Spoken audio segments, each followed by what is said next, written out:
Here with reaction, former Trump Chief of Staff Mark Meadows, along with former senior advisor to President Trump, Stephen Miller. Mark Meadows, we start with you. Look, socialism always fails.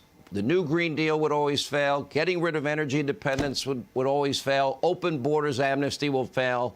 Now you see how the world is not showing, well, Joe, any respect. That's scaring me.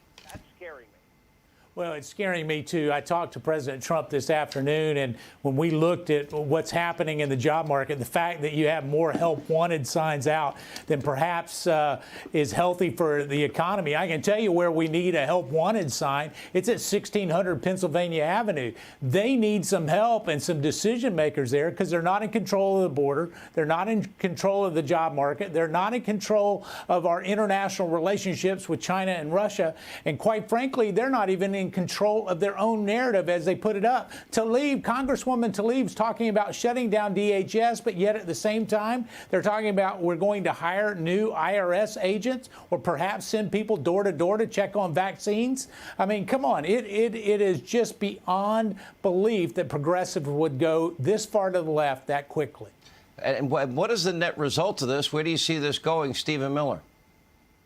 No president in history has been dealt a better hand on day one than President Biden. Think about what President Trump left him and what it's become.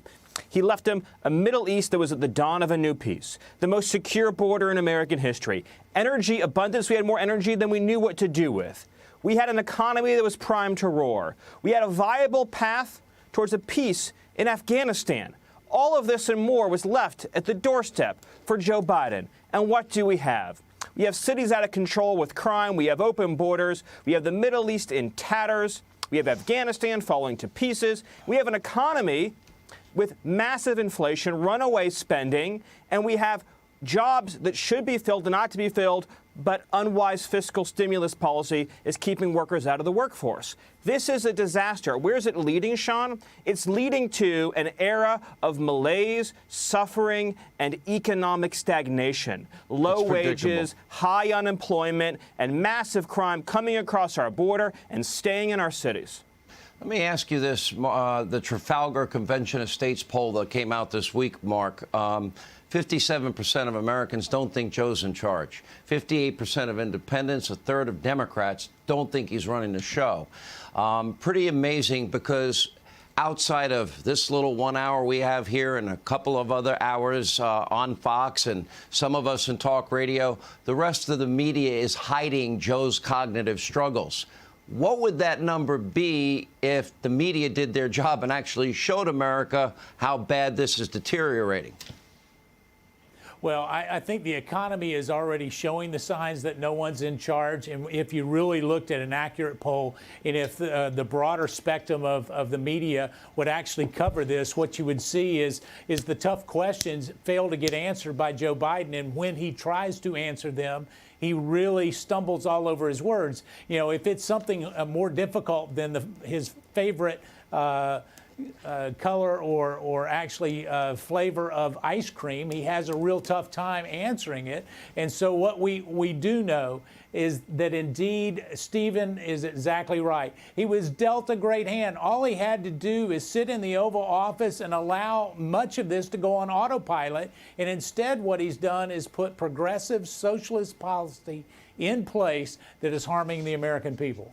And, Stephen, you got China. They're talking about reunification. I can't imagine them saying this with Taiwan well, they wouldn't. Right now. They wouldn't have said it under President Trump. You know that, Sean. They wouldn't, because they had a fear and respect. They feared Donald Trump and they respected him. Whether you're talking about the Taliban, whether you're talking about the drug cartels, whether you're talking about the communist regime in China, they're all on the march. They're all on the run, because they don't respect this president, they don't respect this administration, and they know that no one's in charge. And in fact, they know that these socialist Marxist policies are going to lead to a steep American decline if not reversed. Liberals won't believe me, Mark Meadows. I wish I was wrong in pointing out that this guy is a cognitive mess. I really do, for the sake of the country and, frankly, the sake of the world. But under Donald Trump, I can't imagine that the Chinese would be talking about reunification with Taiwan. I can't imagine the Chinese and Russians supplying the Iranians weapons to fight their proxy wars in the Middle East. I can't imagine under Donald Trump that Iran would have the guts to start the enrichment of uranium once again. I can't imagine any of those things happening because I think they feared Donald Trump. Well, they did fear him, and they had every right to, because he was willing to call them out. And we've gone on this apology tour once again abroad, this appeasement tour, and appeasement never works. Our enemies respect power, and that's what Donald Trump would show them, and they're getting exactly the other. They're getting a tulip and a carnation instead of tough rhetoric, and yet the progressives were all afraid that Donald Trump was going to lead us into a war, and exactly the opposite happened. We had a more peaceful Middle East, as Stephen pointed out, under President Trump than ever before. And yes, they were Donald Trump offended was by the peace president because he understood peace through strength. He could bring our boys home from overseas because we were strong. They were offended by a few tweets. And we need to be welcoming these men and women who are coming home from Afghanistan. We need to say welcome home. Jen needs to walk that back. Yeah, and maybe we need to make sure we welcome them home. Maybe we should have logistically planned to take our weaponry out of there before they left instead of giving it to the Taliban.